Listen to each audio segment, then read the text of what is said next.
السلام عليكم ورحمة الله وبركاته. الحمد لله حمدا كاملا ونشكره شكرا جزيلا.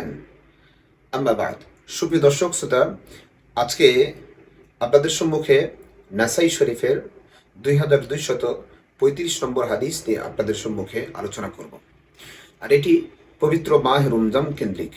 আসুন আমরা পবিত্র মাহে রমজানের শর্ত সারায়েতে কিভাবে আল্লাহ রাব্বুল আলামিনের কাছে মাহে রমজান গ্রহণযোগ্য হয় এবং আমার আপনার রোজা কিভাবে আল্লাহ রাব্বুল আলামিনের কাছে কবুল হবে সে বিষয় নিয়ে আপনাদের সম্মুখে আজকে আলোচনা করব ইনশাআল্লাহ।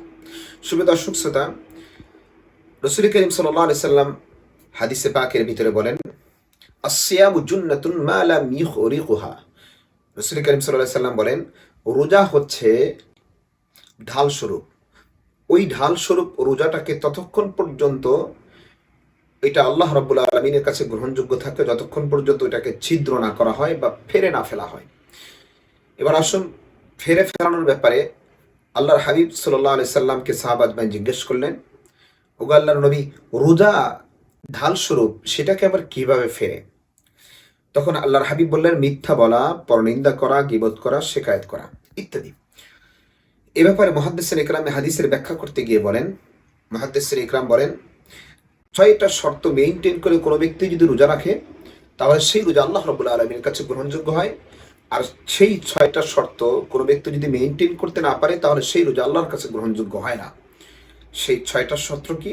শর্ত 6টা হলো: 1 নাম্বার কানের হেফাজত করা, 2 নাম্বার চোখের হেফাজত করা, 3 নাম্বার জবান তথা জিহ্বার হেফাজত করা, 4 নাম্বার অঙ্গ প্রত্যঙ্গের হেফাজত করা। অঙ্গ প্রত্যঙ্গ মানে সর্ব ধরনের গুনাহ থেকে নিজেকে মুক্ত রাখা। 5 নাম্বার শর্ত হলো সেহরি এবং ইফতারে হালাল ইনকাম অথবা হালাল খাদ্য খাওয়া, হারাম কোনো খাদ্য দিয়ে সেহরি এবং ইফতার না করা। 6 নাম্বার শর্ত হলো আমরা যখন সারাদিন রোজা রাখি, ইফতারের মুহূর্তে গিয়ে আল্লাহ রাব্বুল আলামিনের কাছে নিজের রোজাকে এমনভাবে পেশ করা যে আমি অপরাধী, দুর্বল, যেভাবে রোজা রাখা দরকার ছিল সেভাবে রোজা রাখতে পারি নাই, আয় আল্লাহ আমার রোজাকে কবুল করো।